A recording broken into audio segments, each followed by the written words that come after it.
Hello বন্ধুরা, আজকের আরও একটা নতুন ভিডিওতে সকলকে স্বাগত জানাই। তো আজকের ভিডিওতে আমি তোমাদের সঙ্গে শেয়ার করতে চলেছি টুকি ব্লাউজ। এখানে দেখো ব্লাউজের টোটাল 4টে পার্ট আমি নিয়ে নিয়েছি এবং তার সাথে হাতাটা।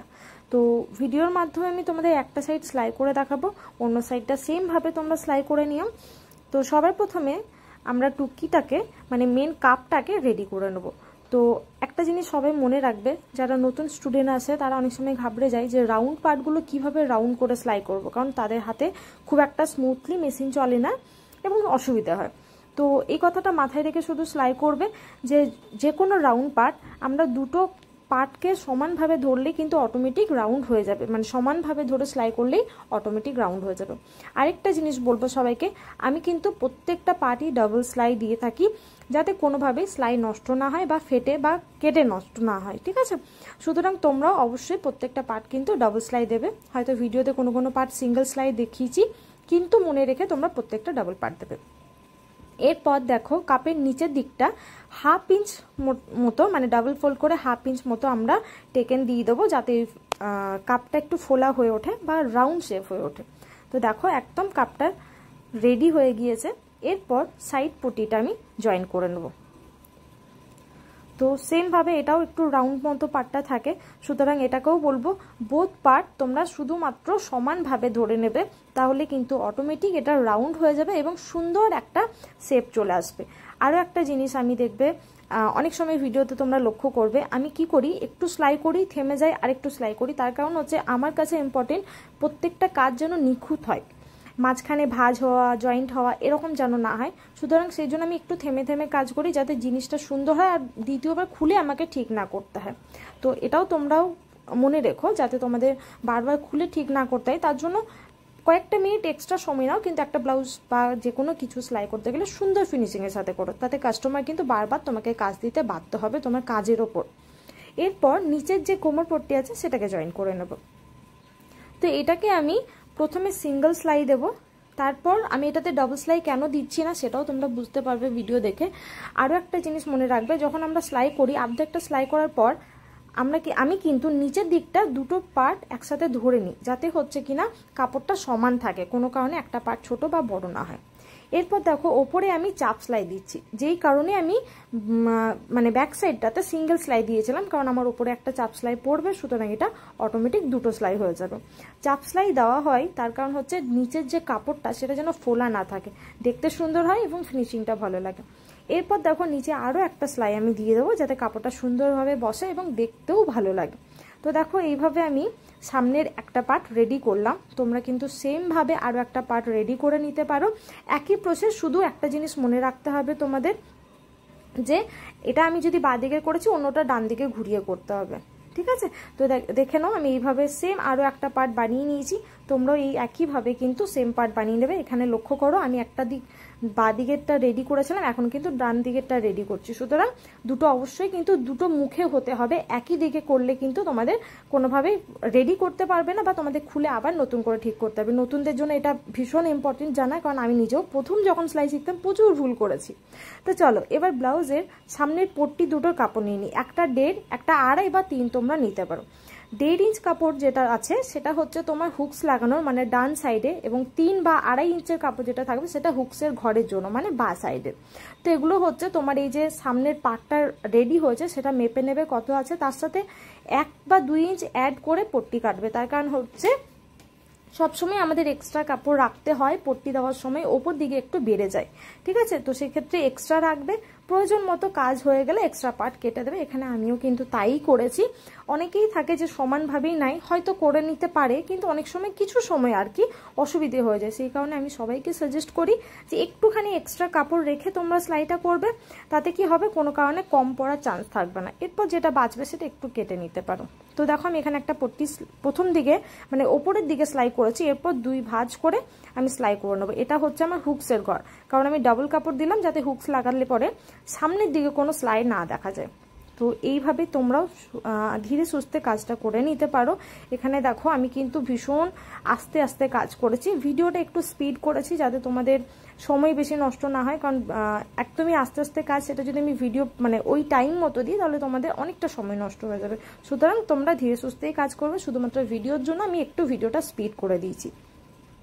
এরপর দেখো এখানে আরও একটা চাপ সেলাই আমি দিয়ে দিলাম, যাতে এটাও খুব সুন্দরভাবে বসে যায় কাপড়টা। অ্যাকচুয়ালি কি হয়, চাপ সেলাই না দিলে কাপড় একটু ফোলা ফোলা থাকে, তো চাপ সেলাইটা দিয়ে দিলে সুন্দরভাবে বসে যায়। তো দেখে নাও এইভাবে করলাম। এরপর এটাতেও দেখলে একটু মতো এক্সট্রা বেঁচেছিল, তো ওটা আমি পরে কেটে নিয়েছি। এটা আরও একটা পার্ট, যেটাতে হচ্ছে আমার হুকসের ঘর লাগাবো। এটাতে আমি 2.5 বা 3 ইঞ্চ কাপড় নিতে পারি, প্রয়োজন মতো যখন যেরকম কাপড় থাকবে সেরকম তোমরা নিতে পারো, ঠিক আছে। তবে মনে রাখবে হুকসের ঘরে 1.5 ইঞ্চ এনাফ, মিনিমাম 1 থেকে 1.5 নিতেই হয়। হুকসের মানে হুকসটা যেটাতে লাগাবে সেটাতে অবশ্যই কিন্তু একটু বেশি কাপড় রাখবে, যাতে একটু মানে যদি কম থাকে তাতে কি হয় একটু ফাঁকা অংশ হয়ে যায়, সুতরাং তখন না গ্যাপ দেখা যায়। তাই একটু বেশি নিলে সেই গ্যাপটা দেখা যাবে না। এবার দেখো এটাকে আমি ফোল্ড করবো একদম যেখানে সেলাই দিয়েছিলাম তার ওপর দিয়ে। সেম ভাবে তোমরাও এরকম ভাবে সেলাইটা করে নিতে পারো। এবার দেখো আমি কিন্তু এই কাপড়টাকে সোজা দিকে ঘুরিয়ে সেলাই করছি। আমার এতে একটু অসুবিধে হচ্ছে, কিন্তু এটা করার কারণ হচ্ছে সামনের দিকে যে সেলাইটা দেখাবে সেটা যেন সুন্দর হয়। একটু হয়তো কয়েকটা সেকেন্ড এক্সট্রা লাগে এতে, কারণ বারবার চেক করে করে কাজ করতে হয়। কিন্তু যদি এরকম ভাবে করতে পারো তাহলে কিন্তু সামনের দিকে লাইনটা ভীষণ স্মুথ হয়, সোজা হয় এবং দেখতে ভালো লাগে। উল্টো দিকে করলে কি হয়, আঁকা ব্যাকা হয়ে যায়, সেটা বুঝতে পারা যায় না। এবার দেখো এই যে এক্সট্রা পার্টগুলো ছিল সেই এক্সট্রা পার্টগুলো আমি কেটে নেবো দুটোর থেকেই। তো এইভাবে তোমরাও রেডি করে নিতে পারো। এরপর হাতাটাকে আমি প্রথমেই কিন্তু হেম সেলাই দিয়ে নিয়েছি, তোমরা মেশিন সেলাই বা হেম সেলাই যেটা সুবিধা দিতে পারো। এবার মনে রাখবে যেখানে আমরা হাতার সামনের দিকটা 1/2 ইঞ্চ কমিয়ে দিই সেটা কিন্তু অবশ্যই সবসময় সামনের দিকে দেবে। আর এটা সামনের দিকে দেওয়ার কারণ হচ্ছে এটা সামনের দিকে 1/2 ইঞ্চ কেটে দিলে তাহলে কিন্তু সামনে যে ভাঁজগুলো পড়ে বগলের সামনে সেই ভাঁজগুলো কিন্তু পড়বে না এবং দেখতেও ভালো লাগবে। এবার দেখো মাঝ বরাবর একটা ছোট্ট কাট করে নিলাম, যাতে আমি বুঝতে পারি হাতার মাঝখানটা কোনটা। তাহলে কি হবে, আমার সেলাইটা একদম সুন্দর হবে এবং দুই সাইড ইকুয়াল কাপড় থাকবে। তো এবার দেখো কাঁধটা আমি জড়া করে নিয়েছিলাম, সেটা হয়তো ভিডিও কোনো কারণবশত স্কিপ হয়ে গেছিলো।